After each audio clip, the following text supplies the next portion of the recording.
Hello, everybody. So there's these TikToks going around about this page who hires you to do a job. It's almost like the Five Nights at Freddy's storyline, but in different jobs. I saw one that it was a motel, another one in a ship, another one as a babysitter. So I wanted to react to most of them, some of them actually, not all of them, because they're about a minute long. So I'm going to be reacting to them with you guys. Why? Because I've been bored and I have nothing else to do. I've been trying this thing where I don't overthink about stuff in my life, so recording actually helps because I get to talk to myself and the 5 viewers that I get, and I get to talk to you guys, so that helps. And that way I don't get to stay alone in my own head and think and think and think and think. So let's start. Congratulations. You've been hired as the night caretaker for Blackwood Forest. The job is simple as long as you follow the rules. Rule number 1, if you see a lantern swinging between the trees with no one holding it, turn off your own light immediately. Whatever is carrying it doesn't want to be seen. Rule number 2, when the wind dies suddenly and the forest goes silent, drop to the ground and cover your ears. The whispers that follow are not meant for you.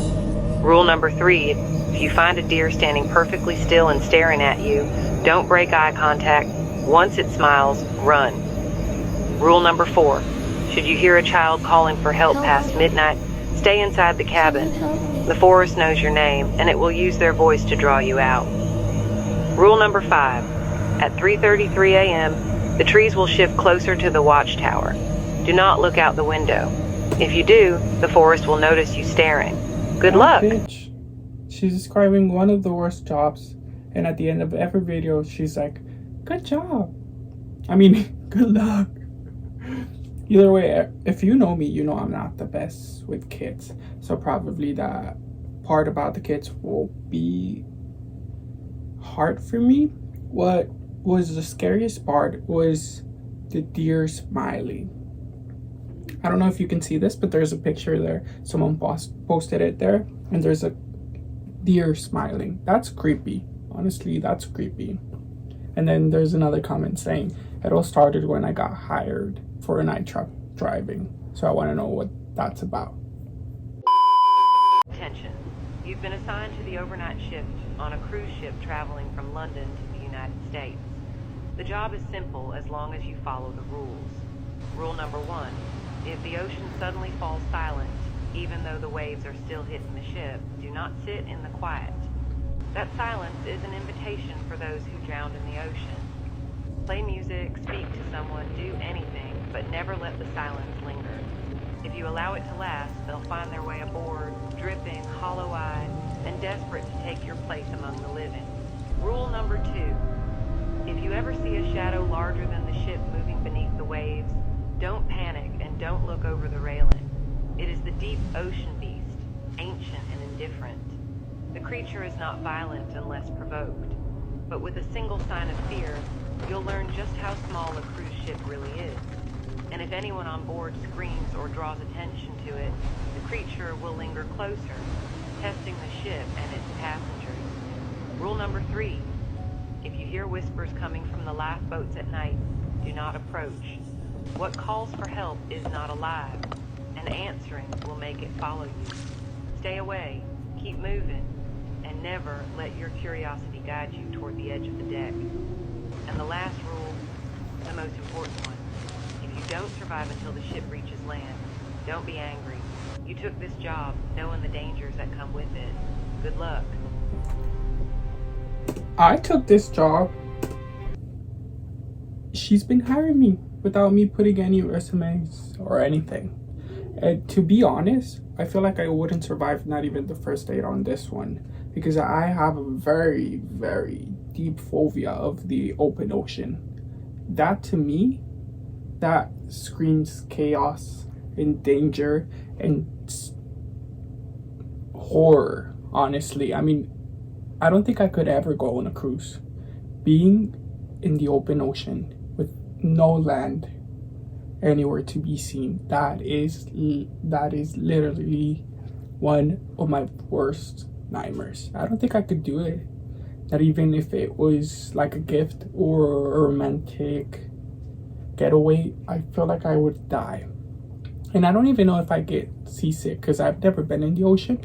Not only because I hate it, but I guess I've never really found it very interesting. I mean, the whole concept of the open ocean, where I think it's like 90% of the ocean that hasn't really been discovered by anyone here.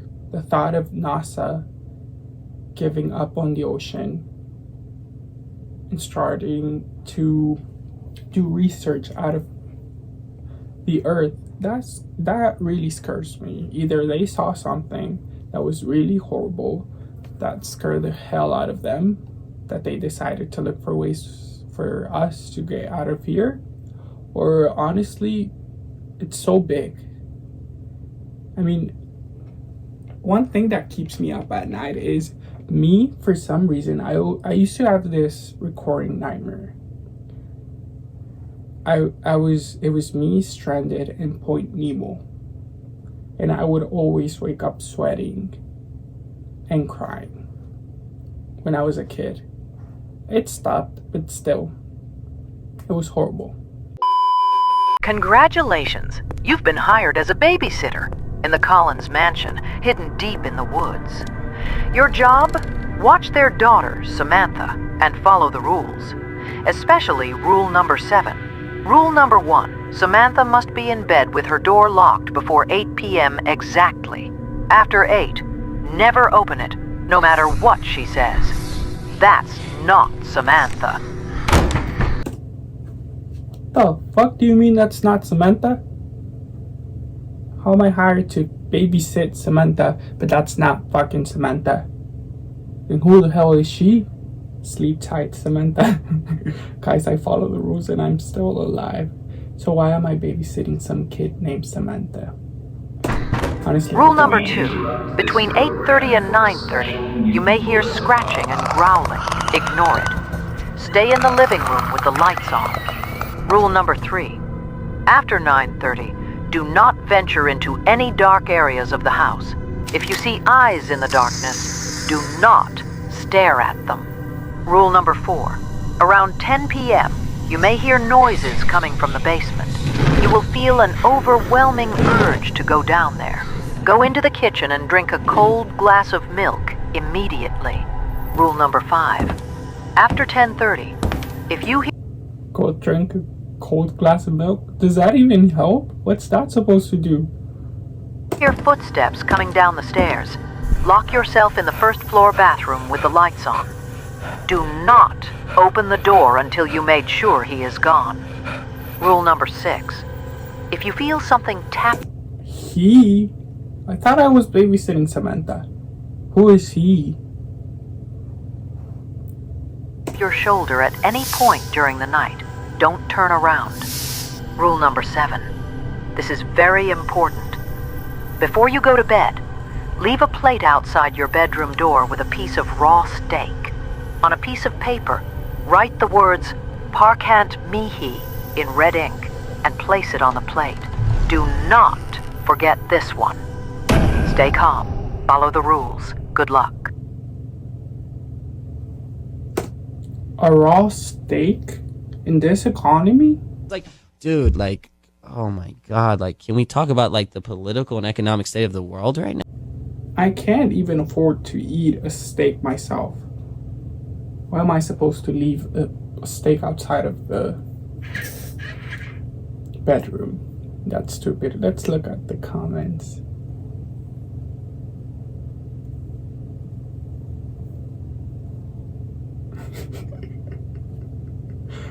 What's the first rule again? Did you say stay calm? What do you mean that's not Samantha? Honestly, what the hell do you mean that's not Samantha? Congratulations! You've been hired as a night shift truck driver, hauling dried meat to a small town in Ravens Hollow, deep in the Nevada desert. Your pay is good, but to survive the road, You must follow the rules. Rule number 1, keep your high beams on, even if the darkness feels wrong. Rule number 2, within the first 10 miles, you may see a dead-end sign. Ignore it and keep driving. If your lights start to flicker, speed up. Rule number 3, you may see an old man hitchhiking. If he says, "To the nearest town," let him in. Any other answer? Floor it. Don't look back. Rule number 4. I'm not gonna let anyone in. If I'm driving in the middle of the night and you're telling me to be careful and follow all these rules, why would I let a hitchhiking old man with me? That's just straight up stupid. That's how people get killed in horror movies. If you hear banging or growling from the trailer, don't react. Just keep your speed steady. Rule number 5. By the 35th mile, your radio may suddenly switch to static. Stop the truck. Lie down. Close your eyes. Do not move, even if the door opens. Rule number 6. By the 5th... Even if the door opens? I can't even move then? Not if the door opens and someone tries to pull me out of there? Honestly, how much does it pay? Because you're asking a lot from me. I hope it's not... I hope it's not minimum wage. Because I know I wouldn't do this for a minimum wage. 50th mile, something may run beside your truck on all fours. Do not look. Keep your eyes on the road. There's a dangerous curve ahead. Rule number 7. At 3 a.m., your phone will ring. Don't answer. Don't open any messages. Rule number 8. At the 131st mile, a woman will wave for help. Don't stop. Don't look. If she vanishes from the mirror, never glance at the passenger seat. Make it past mile 140 and you'll live to deliver the cargo. Good luck, truck driver. You'll live to deliver the cargo. We never talked about this. We never talked about me putting my life in risk. Like I said, I hope this isn't minimum wage, because I know my life isn't worth minimum wage. The comments are even better. Even if the door, what? You when the door opens? How do I decline this? How do I decline this offer? Me glancing at the passenger seat. That would be me. Honestly, that would be me. Because what do you mean I can't glance at the passenger seat? What if she's a Swiftie? What if she likes Olivia Rodrigo and Sabrina Carpenter? We could be singing Traitor or another song. Let's think. The new Taylor Swift album. It's coming out today, so we could be singing that. We could be talking about La La Land. I mean, what if that's my girl? That's my new best friend. Like this. You never know. You lost me at the door might open. Wait. When did I apply for this job? Honestly, that's me. I've forgotten rule number 1. Yeah, I don't even remember any of the rules.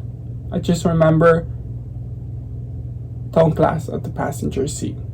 But I'll probably do it because that might be my new best friend.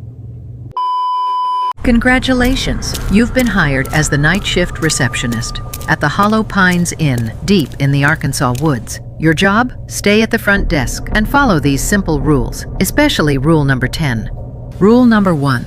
Lock the front doors at exactly 11:01 p.m. Not before, not after. Rule number 2. If the lobby phone rings and there's no one in the lobby, do not answer it. Rule number 3. If a guest named Mr. Black asks for a room, tell him we are full. Rule number 4. Did you guys see that man? If that man were to ask me for a room, I were to fucking cry and leave running. I wouldn't tell him, no, we're full, sorry, bitch. 4. Between 2:13 and 2:27 a.m., if you hear a baby crying in room 204, ignore it. Do not go up there. No one is in that room. Rule number 5. If you see the woman in a green dress through the window, turn off the lights. Do not look at her. Rule number 6. The mirror in the hallway by room 108 will show things that aren't there. Avoid looking at it after 3 a.m. Rule number 7. If the power goes out, don't panic. Stay behind the front desk and keep your eyes on the service bell. If it rings, someone is trying to come through. Rule number 8. At exactly 4:44 a.m., you may hear someone whisper your name. Do not respond, even if it sounds like your mother. Rule number 9. Do not, under any circumstance, take the elevator between 1:30 a.m. and 2 a.m. Rule number 10. If you break a rule, say out loud, "I acknowledge my mistake. It won't happen again." And hope they forgive you. Good luck, receptionist. So I'm fucked. Because nothing has ever gone right in my life. So I probably won't make it past any of these jobs. But in my defense, I didn't ask for them. I already forgot rule number 1. I did too. This is too many rules. What's the pay? Exactly. That's my own question. What's the pay? I don't want to be paid $10 an hour to go through all of that. I just rejected the babysitter and the truck driver job.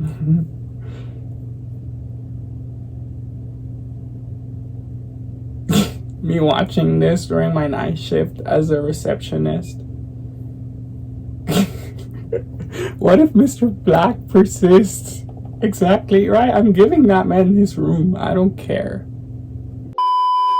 Congratulations! You've been hired as the night guard at Wes Supermarket in the desolate town of Derry, Maine. Your job? Patrol the aisles, watch the cameras, and follow the rules, especially rule number 5. Rule number 1. Lock the front doors at exactly 10:30 p.m. Not before, not after. If you get the timing wrong, you'll be locking something inside with you. Rule number 2. If you see a shopping cart moving on its own between the aisles, don't touch it. Don't even get close. Rule number 3. Around 12:05, if you hear knocking from inside the freezers, ignore it, no matter how loud it gets. Rule number 4. When you walk past the clothing section, the mannequins will turn their heads to follow you. Pretend you don't notice, and whatever you do, don't look back at them. Rule number 5. At exactly 2:53 a.m. on Security Monitor 2, a woman in a white dress will appear, staring directly into the camera. Do not blink. Do not look away until she walks out of the frame. If you break eye contact, even for a second, she'll vanish. And right after, you'll hear knocking on the security room door. Turn off all the lights. Crawl under the desk. Don't move until the knocking stops. Stay calm. Follow the rules. And good luck, night guard. Okay, that was really scary, honestly. But I mean, there's a white woman in a dress, and I have to keep eye contact with them. I can't even keep eye contact with normal people. I just find it weird. So imagine what I would do with a woman in a white dress, scary woman who is probably trying to kill me. I probably wouldn't make it past the night. So I'm still traumatized from babysitting Samantha. When did I apply for that job again?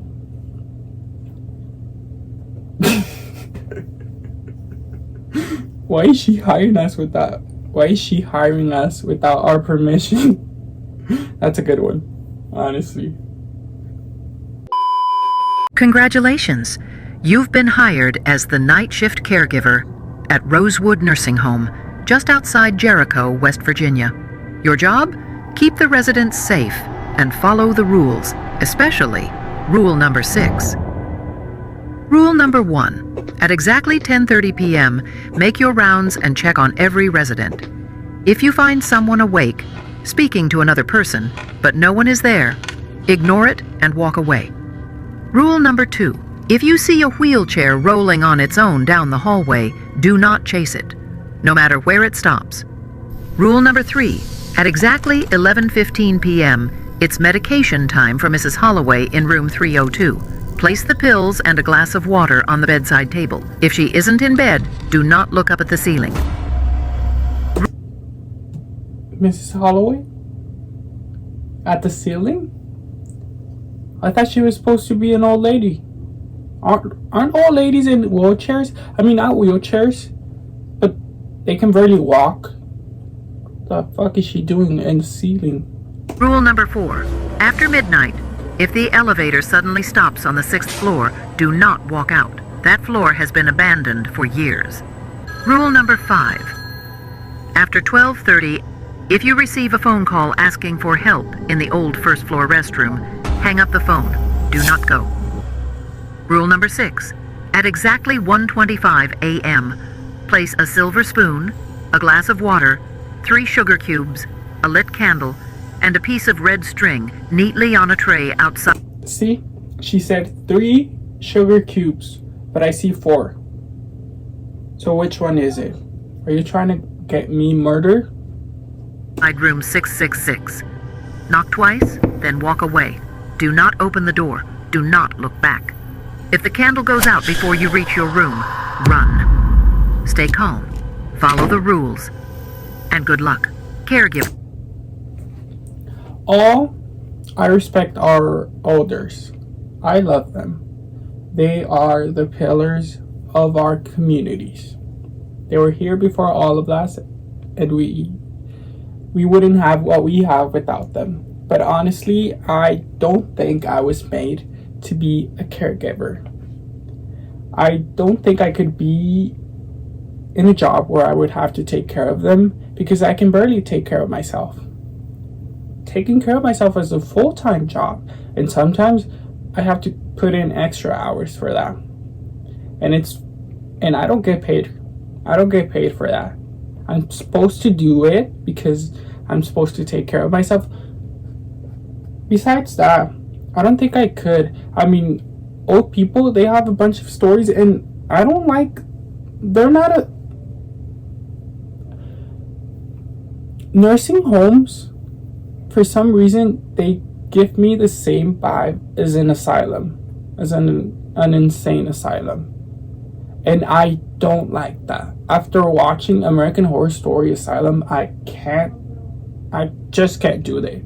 I just can't do it. And my respects to people who do, because honestly, we all have to thank you for taking care of our elders. I just couldn't. I don't know why I acted like I actually had that job. Doesn't matter. Either way, this was all of it.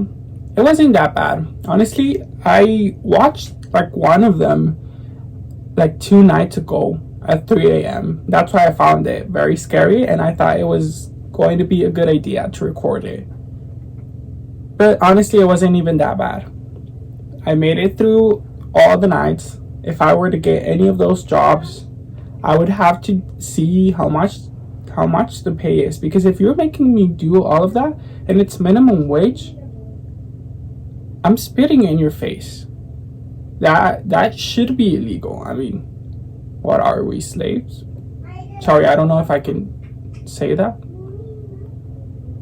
Doesn't matter. Let's look at the comments before I leave. At this point, being jobless doesn't sound too bad. Honestly, it doesn't sound too bad. But in this economy, stay calm, bro. I'm gone. Keep them safe. What about me? See? Counting 4 sugar cubes and not 3. See? I thought I was going insane. If it says here on your resume that you had 15 different jobs in 24 hours, could you tell us a little bit about that? I didn't make it past any of those. Who else saw the truck and now keeps getting hired? I don't want this job no more. How did this temp agency keep getting my resume? Another job offer? I'm still not done with babysitting Samantha. I mean, babysitting Samantha, I'm not the best with kids. Imagine babysitting Samantha. I would probably end up locking myself in that room with her. No, please, God, I can't do these jobs anymore. Please, I'm currently working as a damn guard at a West supermarket. Why is she hiring us without our permission? Honestly, this is gonna be all for today. Honestly, if you struggle with I know September already passed, and it was Suicide Prevention Month. If you struggle with a lot of anxiety and stuff with your mental health, feel free to always reach out to people in your communities and your family and the people that surround you. And even if you feel like you don't have anyone else, you can always contact me. I'm gonna leave my Instagram. My Instagram is Brandon Ornelas. 3 S's at the end. Just don't feel like you're alone. Like I said, I was feeling very anxious and I was getting a bit of anxiety, and putting myself in front of a camera and just talking to myself and acting like I have a bunch of fans helps. So you might want to try that out. Just remember that you're not alone in this. And there's a lot of ways you can cope with that. There's a bunch of cope mechanisms, as long as you don't hurt yourself or others around you. Either way, it was very nice seeing you guys. Thank you.